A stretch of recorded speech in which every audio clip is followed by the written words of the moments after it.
Balrampur police ने एक बड़े अंतर्राज्यीय साइबर धोखाधड़ी के गिरोह का पर्दाफाश किया है। यह गिरोह चीनी लोन ऐप और गेमिंग ऐप के जरिए लोगों को ठगने का काम किया करता था। पुलिस ने इस मामले में 3 आरोपियों को गिरफ्तार किया है और उन्हें जेल भेजने का काम किया है। यह गिरोह धोखाधड़ी से अर्जित करोड़ों रुपए को क्रिप्टो करेंसी में बदलकर विदेश भेजता था। बताया जाता है कि इस गिरोह के द्वारा करोड़ों रुपए की ठगी की गई है और उसे क्रिप्टो करेंसी के जरिए पाकिस्तान और चीन समेत कई देशों में भेजा गया है। इस मामले में पुलिस ने अब तक लगभग 1 दर्जन लोगों को गिरफ्तार करने का काम किया है तथा अन्य लोगों की पुलिस लगातार तलाश कर रही है। बताया जाता है कि आज पुलिस ने इस मामले में राहुल मिश्रा, निर्मल कुमार और धर्मेंद्र सिंह को गिरफ्तार किया है। बताया जाता है कि जांच में सामने आया है कि यह गिरोह 2 मुख्य तरीकों से ठगी करने का काम करता था। यह गिरोह लोन स्कैम के जरिए ठगी करने का काम किया करता था। उधार लोन जैसी चीनी कंपनी का इस्तेमाल कर लोगों को पहले झांसे में फंसाया जाता था। ज़रूरतमंद लोग जब इन ऐप्स को डाउनलोड करते तो 1200 उनके खाते में जमा हो जाते थे। इसके बाद उन्हें 7 दिनों के भीतर 2000 वापस करने के लिए धमकाया जाता था।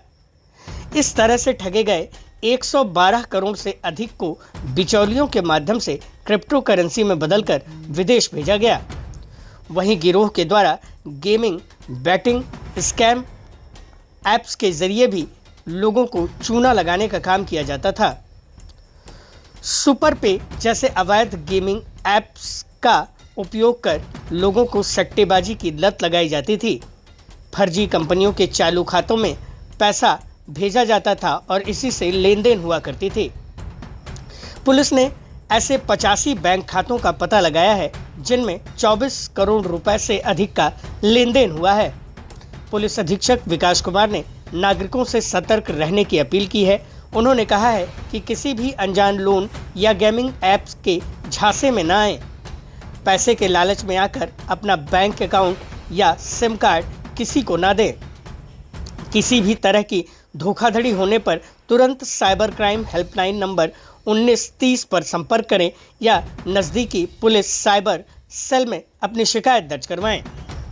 सुनिए मामले पर जानकारी देते हुए पुलिस अधीक्षक विकास कुमार ने मीडिया कर्मियों को क्या बतलाया। बलरामपुर पुलिस साइबर अपराध को ख़त्म करने के लिए लगातार कार्य कर रही है और हम लोग जो साइबर अपराधी हैं उन पर लगातार कार्रवाई कर रहे हैं।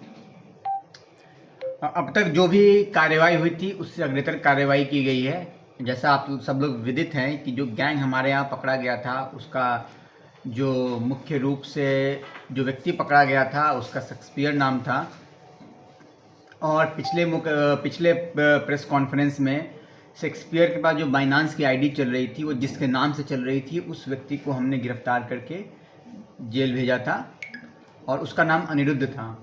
और अनिरुद्ध ने अपने बयान में ये बताया था कि उसकी बाइनांस आईडी बनवाने का जो कार्य किया था वो निर्मल ने राहुल ने मिलकर किया था। तो उसी के आधार पर निर्मल और राहुल को पकड़ा गया और उसमें ये तथ्य निकल के सामने आया है कि निर्मल ने अपने अन्य 2 साथियों के साथ उसका आईडी बनवाया था और निर्मल और राहुल दोनों पूरी तरह से साइबर फ्रॉड के अपराध में लिप्त हैं और इनसे हमें बहुत ही शॉकिंग डिटेल मालूम चले हैं जिसके आधार पे हमने कुल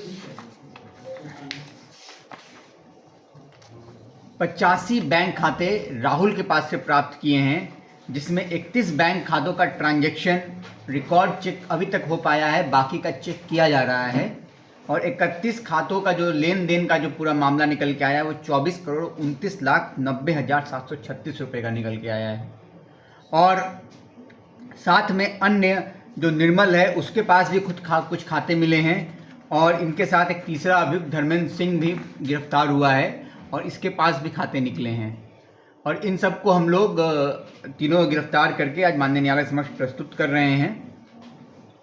और इन्होंने अपने बयान में ये बात बताया है कि खाता प्रोवाइड करना साइबर अपराध का एक मोडस ऑपरेंडी है और इस कार्य को करने में बहुत से लोग शामिल हैं। और इनका ऐसा बताना है कि लखनऊ में और अन्य जनपदों में बहुत से ऐसे लोग सक्रिय हैं जो कि ऐसे खाते दे रहे हैं। ये लोग, इन लोगों के बयान में जिन लोग खाते दे रहे थे उनके नाम भी निकल के आए हैं, उनके ऊपर ही पुलिस कार्रवाई करेगी। और इनमें एक और बात निकल के सामने आया है कि ये लोग खाते उस लोन ऐप के माध्यम से फ्रॉड करने के लिए दे रहे थे, और साथ में ये लोग खाते इसके लिए भी दे रहे थे कि ऑनलाइन गेमिंग का जो फ्रॉड का पैसा है उसको निकालने के लिए भी, उसको सर्कुलेट करने के लिए भी ये खाते दे रहे थे। तो जो ये 85 खाते में प्राप्त हुए हैं, ये 85 करंट अकाउंट खाते हैं, और ये सब लोन ऐप के माध्यम से फ्रॉड करने के लिए उपयोग में लाए जा रहे थे। इस जानकारी पर जनपद बलरामपुर की पुलिस ने एक और मुकदमा लोन ऐप फ्रॉड के माध्यम लोन ऐप फ्रॉड के लिए पंजीकृत कर रही है, और उसमें पूरी हम लोग आगे तक विवेचना करके लोन ऐप फ्रॉड करने वालों पे भी कार्रवाई करेंगे। और ये हमारी जो कार्रवाई निरंतर जारी रहेगी जब तक हम लोग इस पूरे गैंग को ख़त्म न कर दें।